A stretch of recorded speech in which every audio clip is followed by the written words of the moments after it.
성부와 성자와 성령의 이름으로 아멘.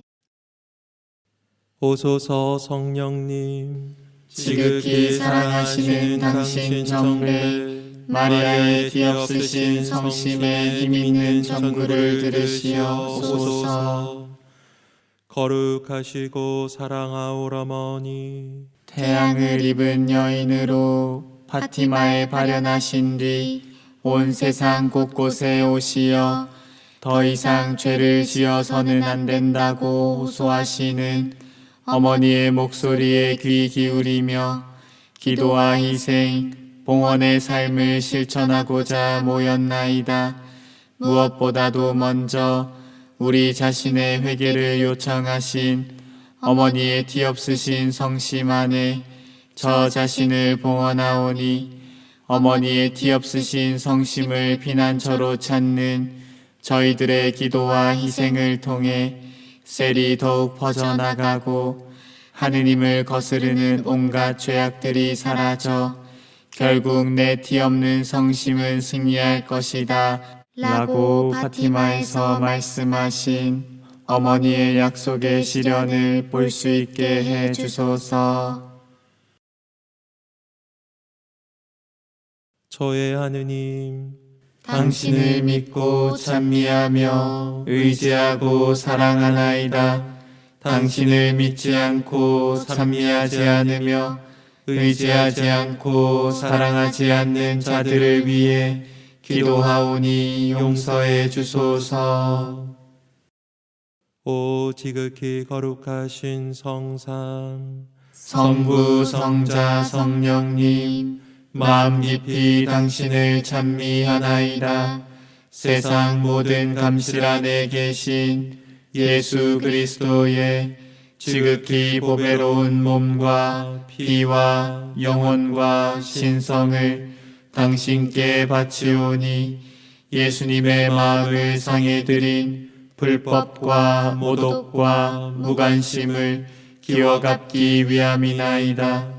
예수 성심의 무한한 공로와 뒤없으신 마리아의 공로로 삼가 청하오니 불쌍한 죄인들이 회개하게 하소서. 오 예수님, 이 선물 드림은 당신을 사랑하기 위함이며 뒤없으신 성모님의 마음을 상해드린 보속이며 죄인의 회개를 위함이나이다.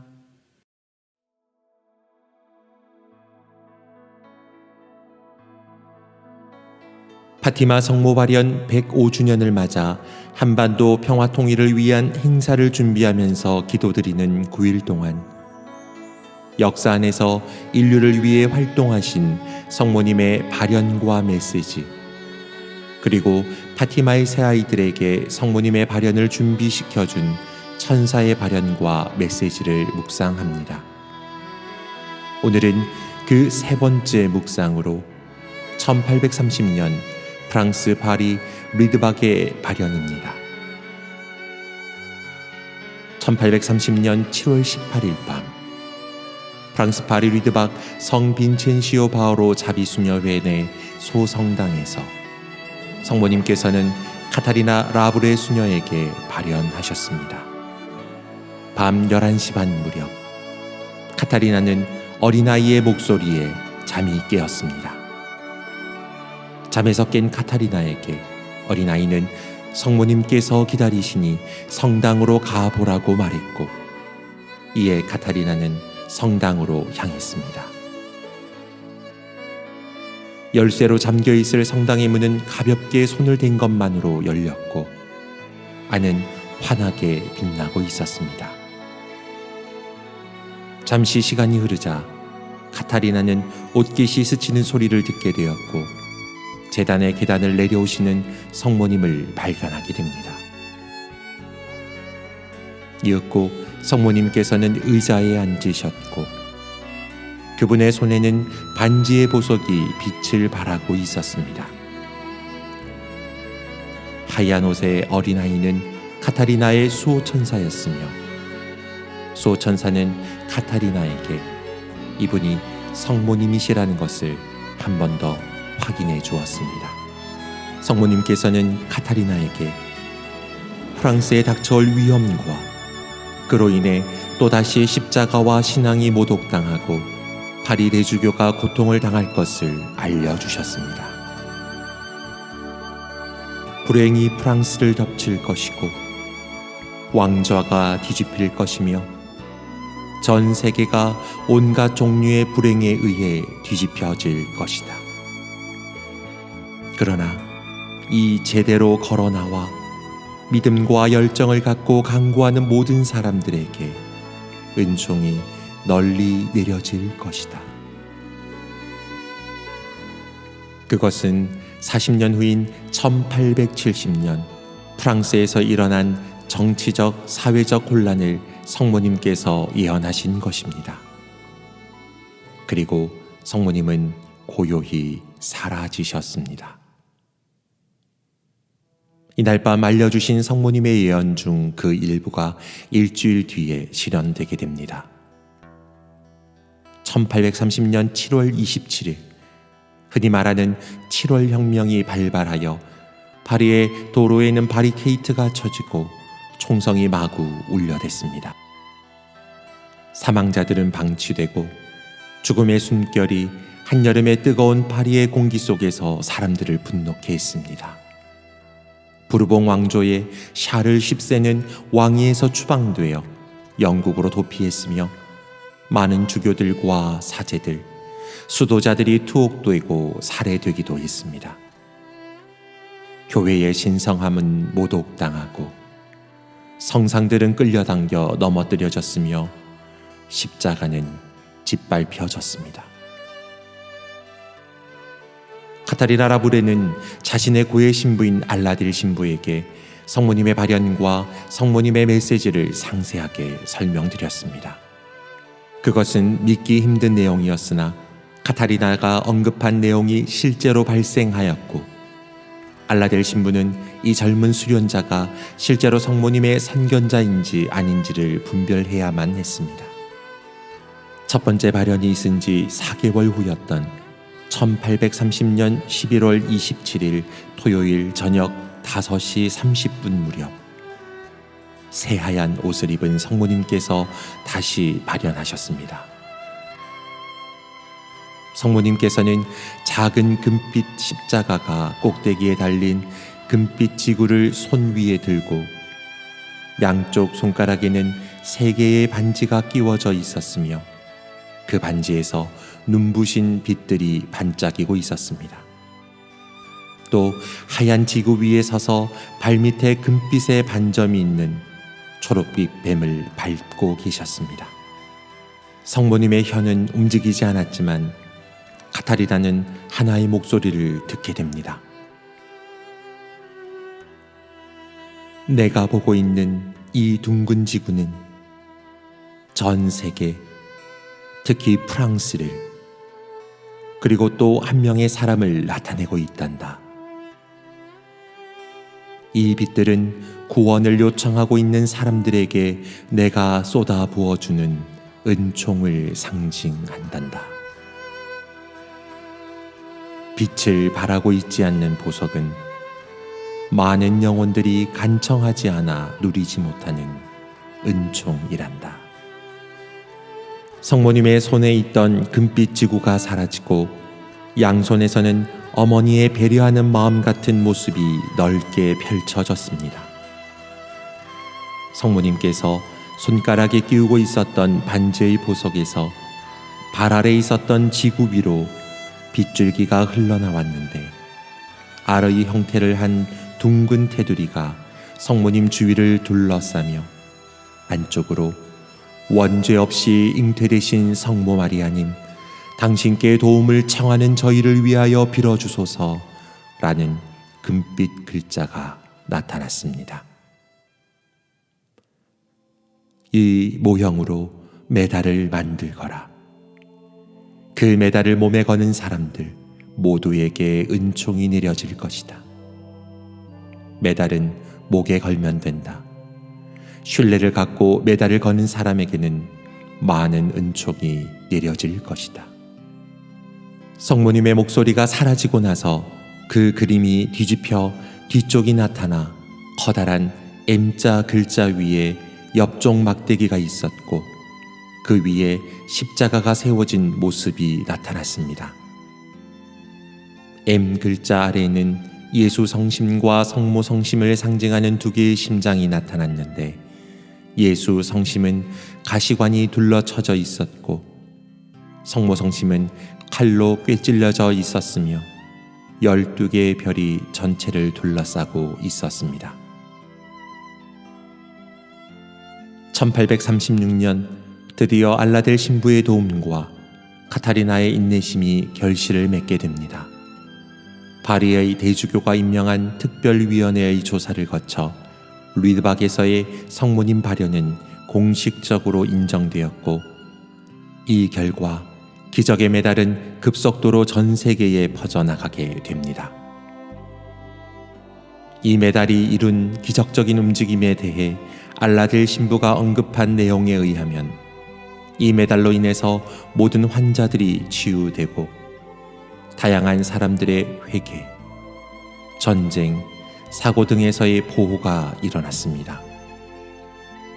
이 기적들에 의해 이 메달은 곧바로 초창기 무렵부터 정식 명칭이었던 원죄 없으신 잉태의 메달이라 부르지 않고 기적의 메달이라고 부르게 되어 버렸습니다. 메달 보급의 빠른 확산도 신기하기도 했지만 그 이상으로 메달이 일으킨 기적들이 신비했기 때문입니다. 카타리나는 1831년부터 죽을 때까지 파리의 앙기엥 요양원에서 천한 일을 하면서 수도 생활에만 전념했고 고해 신부에게만 자신의 환시를 말씀드렸으며 지도를 받으며 생활하다 1876년 12월 31일 선종하였고 1933년 교황 비오 11세에 의해 시복, 1947년 교황 비오 12세에 의해 성인 품에 오르게 됩니다. 카타리나 라보레의 선종 후 57년 뒤인 1933년 교황 비오 11세 때 시복을 위해 시신 발굴이 이루어졌는데 그때 의학 검사에 의해 카타리나의 눈은 아직 푸른 빛깔을 보존하고 있었고 그의 몸은 부패되지 않은 것이 확인되자 시신은 유리관에 모셔져 파리의 루이드박 기적의 메달 성모 성당에 오늘날까지 안치되어 있습니다. 성모님께서는 교회의 맏딸이라고 불리울 만큼 신앙이 깊었던 프랑스에서 십자가와 신앙이 모독당하고 교회가 고통당할 것을 예언하셨습니다. 또한 이 땅에서 일어난 혁명들로 인하여 미래에 닥쳐올 온갖 오류의 사상들을 내다보시며 온 인류에게 당신의 도움이 더욱 간절히 필요한 때가 시작되었음을 드러내십니다. 과달루페의 발현 때와 같이 성모님께서는 당신의 원죄 없이 잉태되심을 환시를 통하여 드러내셨고 당신께 의탁하는 이들과 온 세상을 향해 전해주시고자 하는 은총이 얼마나 충만한지를 우리에게 일깨워 주십니다. 그러나 당신을 잊어버리고 청하지 않아서 받지 못하는 그 은총도 얼마나 많은지도 알려주십니다. 잠시 침묵 가운데 인류의 고통과 멸망을 그 누구보다 슬퍼하시고 아파하시며 우리를 도와주시기에 애타하시는 성모님의 마음을 헤아리며 우리 자신과 가정, 온 세상을 원죄 없이 잉태되신 복되신 동정 마리아께 의탁하는 시간을 가지시겠습니다.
오 인자시고 뒤없이 조촐하신 어머니, 제가 어머니 사랑에 사로잡힌 자 됨을 한없이 기쁘게 생각하오며 저의 몸과 마음 그리고 저의 모든 것을 어머니께 받들어 드리나이다. 오 더없이 좋으신 어머니, 저는 지금부터 저의 죄악과 욕심과 애착심과 제 나름의 생각을 끊어버리고 어머니 품 안에 안기옵나이다. 그리하여 어머니의 사랑 넘친 마음을 담게 되고 주님을 닮은 자 되어 언제나 어머니의 이끄심으로 어머니와 함께 어머니를 위하여 기도와 희생과 선행을 드리고자 하오니, 오 어머니 마리아님, 이 모든 것이 예수님의 거룩한 마음에 기쁨이 되게 하옵소서. 아멘. 오 복된 성 요셉이여, 당신은 다감한 아버지시요 예수님의 충실한 보호자시며 정결하신 동정 마리아의 순결한 배필이십니다. 저희 죄인들에게 새 생명을 주시기 위해 십자가 위에서 죽으시고 다시 부활하신 성자 예수님을 통하여 천주 성부를 찬미하며 당신과 함께 기도하고자 하나이다. 예수님의 거룩한 이름을 통하여 저희가 구하는 은총을 영원하신 하느님께 얻을 수 있도록 함께 기도하여 주소서. 저희는 하느님의 끊임없는 사랑에 충실치 못했나이다. 저희의 형제이신 주 예수님께 저희를 위하여 자비를 간구하여 주소서. 현존하는 하느님의 사랑의 빛 가운데서 고통을 당하는 이들과 기도하는 이들과 눈물 짓는 이들의 슬픔을 기억해 주소서. 당신의 기도와 당신의 가장 거룩한 배우자이신 저희의 복되신 성모님의 기도를 통하여 저희가 예수님의 사랑과 확신에 찬 희망의 부름에 응답하게 하소서. 성 요셉, 저희를 위하여 빌어주소서. 아멘. 성 미카엘 대천사님, 삶 중에 있는 저희를 보호하소서. 사탄의 악의와 관계에 대한 저희의 보호자가 되소서. 오 하느님, 겸손되이 당신께 청하오니 그를 감금하소서. 그리고 천상 군대의 영도자시여 영혼을 멸망시키기 위하여 세상을 떠돌아다니는 사탄과 모든 악령들을 지옥으로 쫓아버리소서. 아멘.